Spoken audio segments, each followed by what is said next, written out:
Sénégal, République démocratique du Congo. Alors, avant de passer aux questions et aux réponses, vous allez me permettre d'abord de poser les deux premières questions, un au coach et l'autre pour le joueur. Et ensuite, nous allons passer le micro aux confrères afin qu'ils puissent poser leurs questions.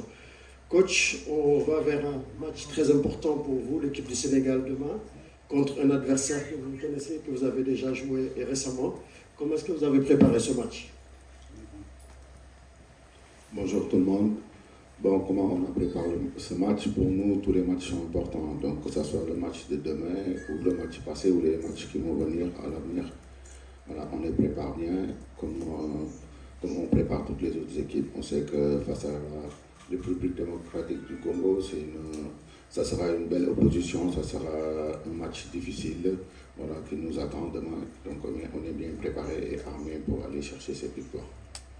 La même question pour vous, Idrissa Ganagay. Bonjour tout le monde. On prépare ce match avec beaucoup de détermination et beaucoup de concentration, une envie de bien faire, parce que ce match, comme on le sait, est très important. Si on gagne ce match, ça sera synonyme de qualification au second tour pour nous, donc un match très important pour nous. Alors, question. Bon, chers confrères sénégalais, vous me laisserez l'honneur de donner la première question peut-être à un journaliste congolais. Allez-y. Ouais. Bonjour coach Pape. Micro, attendez le micro. Bonjour coach Pape, c'est Geneviève Koubounet, joue pour Actualité.cd Kinshasa. Coach, vous avez joué le dernier match à Kinshasa contre la RDC. On a vu combien, puisque vous avez très bien géré le match, mené 2-0 en première période. En seconde période, vous avez lancé vos cartouches, Pape Matassar. Et le match a pris notre tournure en termes de maîtrise, en termes de combinaison surtout. Et vous aviez, en tout cas, en mon sens, trouvé la formule juste pour briser le bloc congolais et l'assommer. Et pour demain, si on doit s'attenir qu'à ça, le coach Papsio ira avec les mêmes intentions, avec les mêmes envies pour prendre de cours la RDC. Merci. Chers confrères, merci d'aller directement en question parce qu'on a beaucoup de journalistes qui sont là. Donc, posez directement vos questions, s'il vous plaît. Coach. Oui, bonjour. C'est vrai que le match passé contre la RDC, chez eux, ça a été terminé par une belle victoire. Et comme on dit dans le football, une remontada, c'est sûr. Et maintenant, c'est deux matchs différents et deux compétitions différentes. Donc nous, on est venu dans cette compétition pour prendre match par match. Donc voilà, et maintenant on verra RDC. On a vu que c'est une équipe qui a beaucoup progressé depuis qu'on les a joués. C'est à nous de mettre les choses qu'on avait mis en avant et aussi rajouter des choses pour aller les déstabiliser. C'est aussi éviter de ce qui nous avait arrêté, surtout à Kinshasa, et prendre les devants le plus rapidement possible. Oui, ici devant, d'accord. Bonjour messieurs, une question pour Paptia Cardera de RFI. Est-ce que une rivalité est née en septembre entre le Sénégal et la RDC? Les deux matchs qui font le plus parler dans cette phase de poule, c'est ce match et Côte d'Ivoire-Cameroun. Donc est-ce qu'une rivalité est née après cette remontada? Je pense que comme ces deux grosses équipes, c'est normal qu'il y ait cette rivalité. Et, voilà. Et le Sénégal, aujourd'hui, son statut fait que tous les matchs qu'il joue, c'est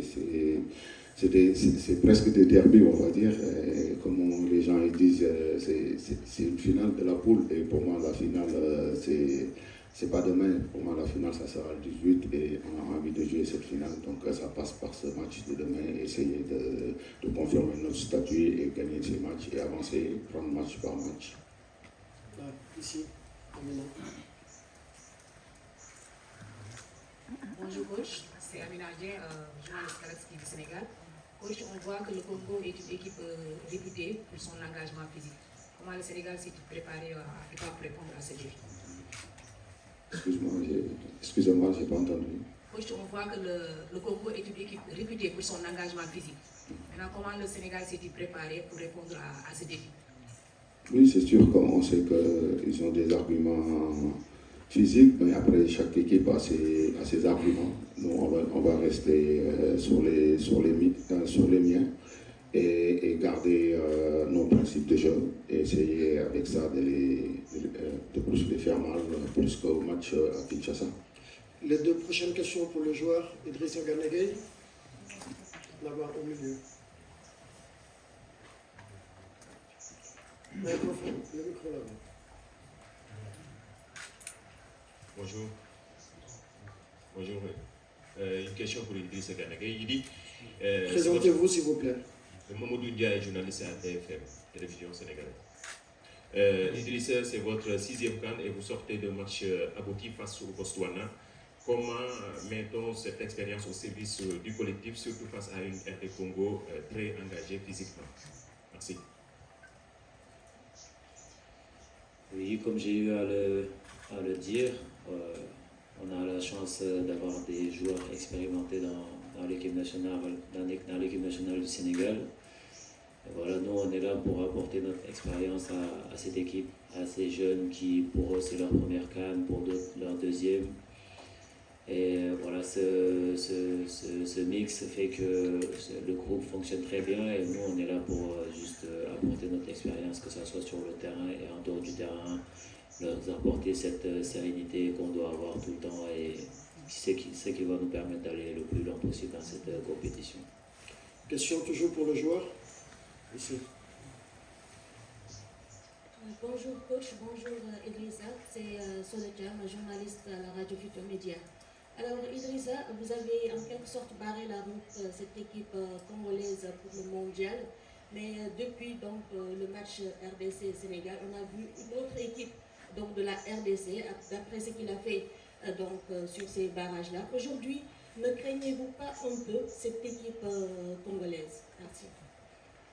Craindre, non, je ne crois pas, mais je ne pense pas qu'on a juste vu une autre équipe congolaise depuis qu'on les a joués. Je pense que cette équipe a montré de très bonnes choses à la dernière CAN en Côte d'Ivoire et que depuis cette CAN, ils sont dans leur continuité. Donc ce n'est pas une surprise pour nous. On sait que voilà, c'est une équipe qui montre de bonnes choses et qui devient une grande équipe dans le continent africain. Mais voilà, on a beaucoup de respect pour cette équipe, beaucoup de considération, mais on est concentré sur notre équipe, sur ce qu'on a à faire et sur ce qu'on doit faire sur le terrain. Le plus important pour nous, c'est voilà, d'écouter les consignes du coach, bien se reposer et surtout essayer de tout faire pour gagner ce match-là. Ici, devant. Bonjour, Hervé Bonneau du journal L'équipe. Une question pour Idrissa. Je voulais savoir qu'est-ce qui s'était passé en ce début de match, au match aller, qu'il va falloir changer évidemment, au match à Kinshasa, et qu'il va falloir changer parce que vous avez gagné, mais effectivement il y a eu un début pour le moins compliqué avec ces 2 buts que vous aviez pris. Ce qui s'était passé, je pense que voilà, on a bien débuté ce match-là. C'est un match qu'on maîtrisait bien, avec beaucoup de possession de balles, beaucoup d'occasions, beaucoup d'opportunités pour nous. Malheureusement, on prend 2 buts sur nos erreurs, sur 2 actions qu'on aurait pu éviter. Mais voilà, on est resté sur la physionomie de notre match.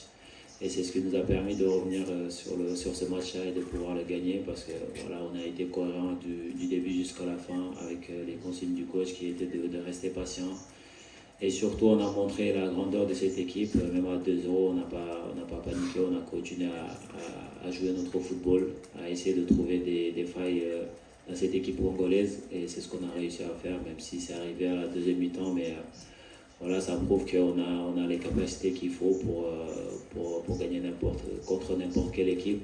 Maintenant, je pense que cette situation, il faudra l'éviter pour cette fois-ci, essayer de ne pas commettre les mêmes erreurs et surtout d'essayer de marquer le premier but.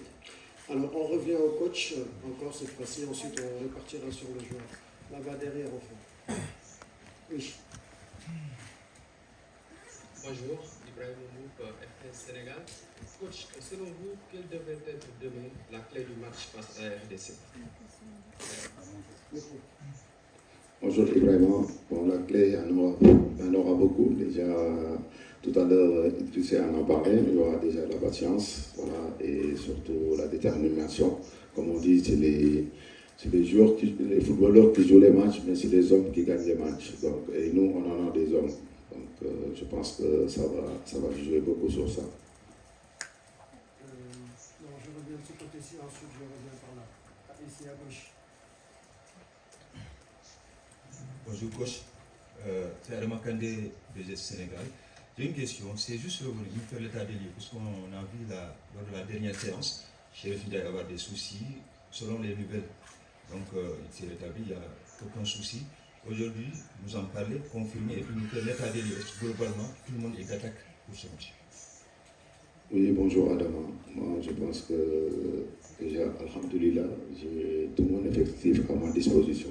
Donc, Chérif avait pris un coup le lendemain du match sur un duel avec un de nos défenseurs. Voilà, mais il s'est bien remis et tout l'effectif est là. Bonjour coach, ici Liron Kabeya pour Canal+. Vous aviez gagné en 4-3-3 contre la RDC en septembre dernier. Vous avez dernièrement brillé en 4-2-3-1 contre le Botswana avec notamment Iliman en numéro 10. Est-ce que vous allez faire le choix de la continuité, de continuer dans ce 4-2-3-1 ? Est-ce que vous vous sentez forcé en fait de continuer vu que ça a marché lors du dernier match ? Oui, comme on dit, tous les systèmes gagnent, tous les systèmes ont perdu. Donc voilà, nous pour l'instant on est venu avec 3 systèmes qui nous réussissent bien. Mais après moi, la veille d'un match, je préfère ces genres de choses soient une surprise pour demain. Qui a le micro, allez-y. Maïsen, Desfort, non coach. C'est bon, ben, je vous vois. Coach, comment gérez-vous la concurrence, la rotation dans un groupe aussi dense, surtout à ce stade de la compétition ? Oui, on sait que voilà, dans le football, il y a la concurrence, les joueurs sont prêts à ça, donc ils savent que le football, il y a toujours ça, mais quand elle est saine, c'est magnifique, et dans cette équipe, la concurrence, elle est saine, ça se voit. Chacun d'eux, dès qu'il est sur le terrain, donne le meilleur de lui-même, donc voilà, après c'est à moi de voir dans chaque match quel joueur qui est plus adéquat à faire ce match ou pas. Allez-y, vous avez le micro. Bonjour coach, c'est Agabi de Espoirel. Bonjour Idi. Coach, même avec un match nul, vous pouvez rester leader dans cette poule qui est la poule D. Est-ce que vous envisagez ce scénario ou bien pour vous, il n'y a qu'une seule option, c'est la gagne? Et après, comme on dit, c'est pas, on est dans un tournant. Aujourd'hui, on est dans les matchs de championnat. Après, il y a les matchs de coupe. C'est sûr qu'il y a une seule option, c'est de gagner. Aujourd'hui, demain, c'est un match de championnat. On verra. Ben, tous les matchs qu'on va jouer, nous, on les joue pour les gagner, c'est sûr. Après, si on doit prendre un match, un point, on prendra un point, on gardera la tête du groupe. Mais on préfère demain faire le job et aller chercher les 3 points. La question, c'est pour le joueur ou le coach? Pour le coach. Bon, on va attendre alors. On va passer d'abord au joueur et on reviendra vers vous. Ici.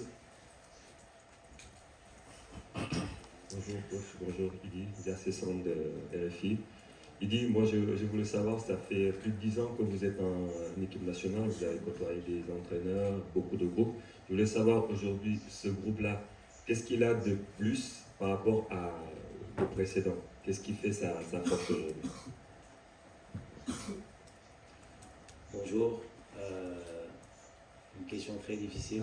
C'est vrai que à chaque compétition, à chaque génération, voilà, il y a des qualités comme il y a des défauts, et je pense que toutes ces générations-là ont leurs points forts et leurs points faibles aussi. Mais voilà, dans ce groupe-là, on a beaucoup de jeunes qui jouent en Europe, qui jouent dans des grands clubs et qui sont aussi déterminés pour faire de bonnes choses avec l'équipe nationale du Sénégal. Donc pour moi, c'est vraiment compliqué de déterminer la différence entre toutes ces générations-là. En tout cas, si on a une chose en commun, c'est qu'on a tous la foi et on a tous l'envie de bien faire pour notre équipe nationale du Sénégal. Très bien. Encore question pour le joueur. On reste avec le joueur. Là-bas, derrière, au fond. Là-bas.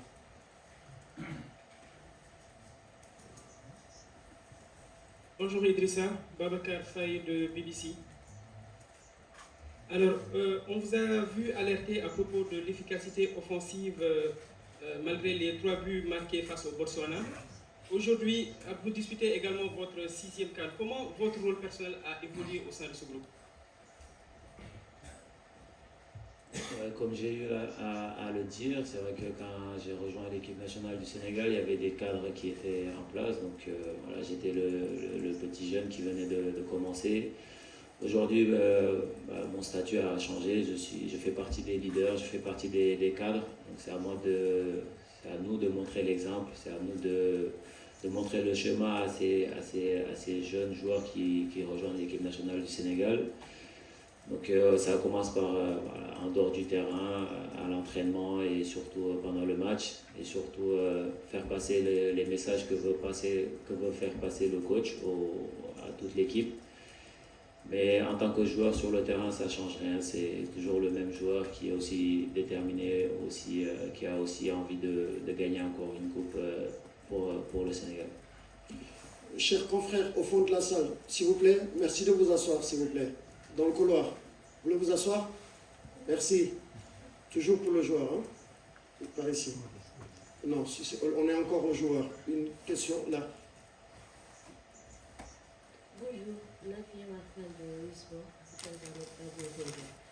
Ghana, on parle beaucoup de votre 6e CAN, de votre excellente forme actuellement. Peut-être qu'on aura plus de joueurs qui vont disputer 6 ou plus de CAN avec la Coupe d'Afrique des Nations qui va passer tous les 4 ans. Ce que je voudrais savoir, c'est quel est l'impact de cette compétition dans votre carrière? Est-ce que vos plus beaux souvenirs en football, c'est avec la CAN?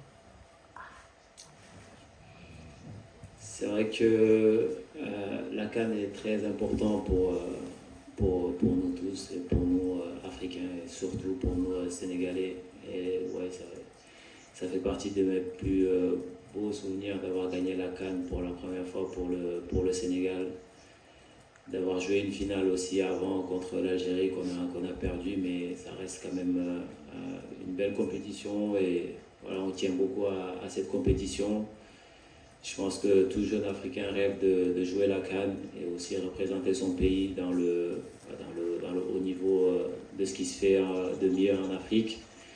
Donc encore une fois, venir ici défendre les couleurs de l'équipe nationale du Sénégal, c'est juste une fierté et un honneur pour nous. Et beaucoup de responsabilités aussi qu'on a à prendre, mais voilà, ça nous motive et ça nous donne encore envie de plus continuer à bien travailler en club pour pouvoir rejoindre l'équipe nationale du Sénégal. Ok, toujours là, le coach, vous avez le micro. Bonjour tout le monde, je suis là. C'est Pape Djibril Gaye du journal Source A, éditeur du magazine Score 221. Merci Aliou. Moi j'ai une question pour le coach. Alors, on a joué face à une équipe botswanaise relativement faible par rapport à l'adversaire de demain, la RDC. Est-ce qu'on peut prendre ce match contre la RDC comme un match test pour une équipe qui va aller jusqu'au bout de cette compétition? Merci. Oui, je ne pense pas que Botswana, c'est... Déjà, bonjour Pape Djibril.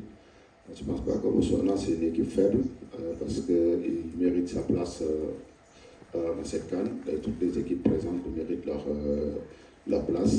Donc, voilà, et c'est sûr, demain, on aura en face la RDC qui est vraiment une grosse équipe qui montre des très belles choses.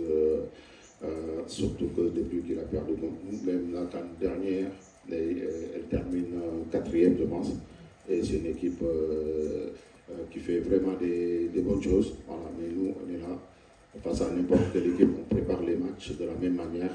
Donc, voilà. Et on sait qu'aujourd'hui, le Sénégal, avec son statut, c'est pas partout où on va, face à n'importe quelle équipe, c'est des matchs difficiles. Quelqu'un qui a déjà le micro au fond? Bonjour. Bonjour coach. C'est Moussa Massal de Sud FM Dakar. Coach, contre la RDC, lors des dernières rencontres, la RDC a mis 3 buts contre le Sénégal. Est-ce que vous avez fait un travail spécifique en défense pour pallier à cela? L'autre question. Non, vous avez droit à une seule question, monsieur. Merci. Merci. Bonjour. Je pense que si c'est assigné, je récite. Si on compte les buts, RDC en a mis combien? 3. On en a mis combien? 4. Donc voilà, je pense que moi, dans ma philosophie, c'est marquer plus de buts que l'adversaire. Ça, c'est très important. Mais c'est sûr que ne pas en prendre, c'est toujours mieux. Voilà, on travaille dans ce sens et voilà, on verra pour le match de demain. Vous avez le micro? Bonjour coach, bonjour Ghana, Malan Sané, d'Esport TV, Dakar Sénégal. Coach, on a vu Eliman Ndiaye comme animateur, mais le plus souvent en première période, on l'a vu sur le couloir droit, ce qui a permis souvent avec l'intelligence d'Ismaïla de rentrer dans la demi-espace. Est-ce que c'est une consigne venant de vous ou bien c'est Eliman qui a fait du Eliman? Merci. Oui, bonjour madame. Je pense que nous, notre jeu, parfois aussi, il y a des jeux combinés, donc ça, et aussi il y a la permutation. Et avec l'intelligence des joueurs, parfois ça peut se retrouver comme ça, comme vous l'avez souligné, avec l'intelligence d'Ismaïla, à un moment, Eliman qui se met sur le côté droit et rentre intérieur. Donc moi, j'interdis rien à mes attaquants. Ils le savent, surtout dans les phases offensives. Je les laisse aller, se combiner, se permuter, et tout ça, c'est important. Après, dans les phases défensives, quand ils font le job, je pense qu'après, ça c'est très important. Et ils le font bien, et tant mieux, espérons que ça va continuer. Le Sénégal a marqué 3 buts face au Botswana, mais a eu beaucoup d'occasions franches. Est-ce que l'inefficacité des attaquants a été un axe de travail sur lequel vous avez insisté pendant ces dernières séances? Bonjour. Donc, je pense que j'ai regardé ce matin, bon, je ne sais pas, j'ai vu que sur l'équipe type de la première journée, le gardien titulaire, c'est le gardien de Botswana. Je pense qu'il faut le féliciter. C'est lui qui a arrêté vraiment toutes les occasions. Les joueurs, ils faisaient le geste juste. C'est sûr qu'ils voulaient le mettre au fond. Mais malheureusement, ils étaient face à un très bon gardien et il faut le féliciter. Monsieur coach Abdoulaye Diop pour Challenge Sport. Coach, vous avez de l'expérience en tant que joueur, mais aussi en tant que coach. Je voudrais savoir, hier, en allant au lit, avant de dormir, qu'est-ce que vous avez pensé? Si réellement vous avez dormi, bien entendu.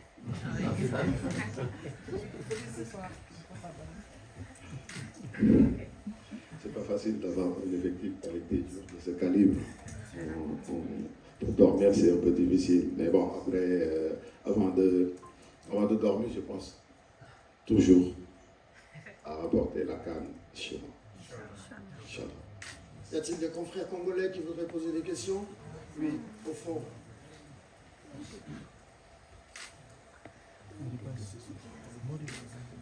Bonjour coach, c'est Jean Gard, le compte des Kimilov concédé. Coach, le fait d'avoir bâti la RDC à domicile lors des éliminatoires de la Coupe du Monde vous donne encore, comment dirais-je, cette envie-là de battre les Congo demain. Peut-être avant de répondre, coach, on va laisser nos confrères congolais s'installer rapidement, s'il vous plaît.